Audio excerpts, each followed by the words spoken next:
it's Charlie from Charlie's Bikes. Today I'm going to be talking to you about my most recent experience on a mountain bike. So we went to a place called Chicksands near Bedford area. I was basically being taught some of the basics about mountain biking and downhilling. I was first put on what's called the pump track. I tried to learn how to pump. It's actually a lot harder than it looks. And the next thing we went on was what's called the four cross track. So it's a big track that is big enough for like 4 people, 4 cross. It's like a mini downhill. It's a place to learn and practice. So I have footage of me going down. I'm not the one carrying the camera, so you'll be able to see my body positioning and everything else really. Pumping is basically a way to maintain your speed when you are going through the trails, either downhill or just cross country. The skill is transferable. It's a way of just increasing your speed a little bit to get to the next stage in the track. As you're coming up here, you want to be absorbing the force into you. So at the top here, you're all squished up. Yeah. And then as you're coming down this side, you want to push that force away. So at this point, your arms and your legs are all absorbed in. At this point, you want to be pushing it away on the down face of on the slope. Okay?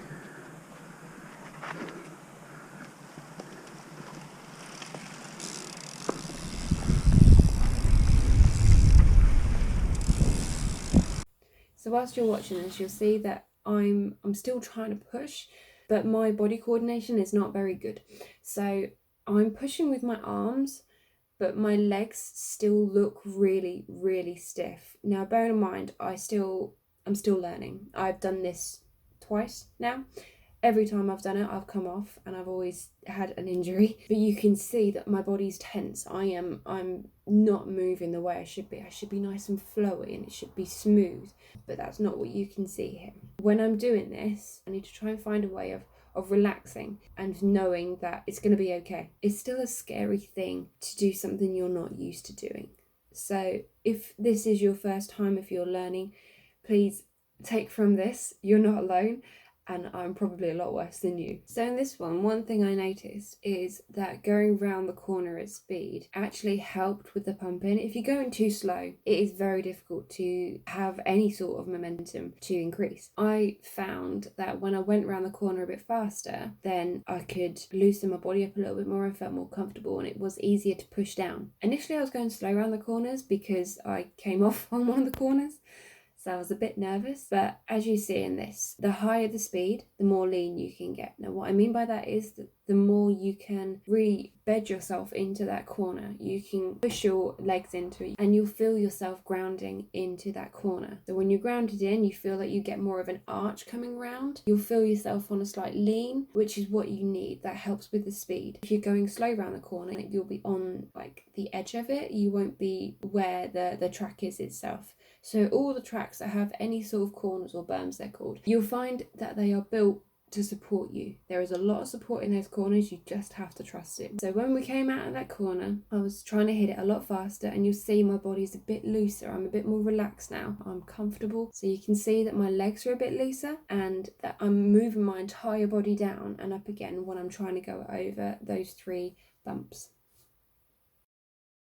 Okay, so the next place that he took me to is the 4 cross. So this is the track that is big enough for 4 people to go down, and it's like a mini downhill for you to practice all your skills. Nice, easy downhill for baby beginners like me, but it's also for the more experienced people, just a fun track to have to go down with your mates. You can actually go down together as opposed to after one another. It is a bit of a racetrack for them.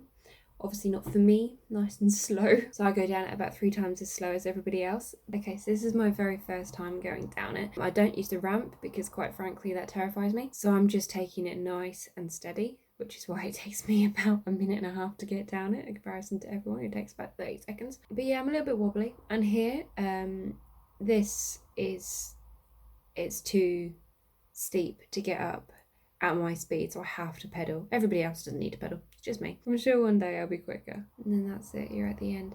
So really, it's a very short track, so you have to do it a few times to feel like you're actually getting anywhere near comfortable. but it's a way to have a go at everything. Okay, so I've probably done this track about 6 times since that first clip. I've already shaved 30 seconds off my time, because the more you do it, the more confident you feel, the higher speed you can go, and you just feel more relaxed at going down it. And the lower the speed, the more you feel. So speed really is your friend. Don't get me wrong, speed means you get a bit of airtime, which after this run I did, and I had my major crash of the day. So my crash, what happened was, going over this jump was a jump for me, it should just be a roller, but I got my front wheel in the air and I panicked. So I tried to slow down, and by slowing down I thought pulling both brakes would work. Well, unfortunately, when you are in the air, if you pull your front wheel brake and that lands, that wheel can't spin. So the only thing that can happen is the bike will spin. So the bike sort of cartwheeled me off and I landed with my face in the dirt, and I had the bike on top of me. I managed to bend my back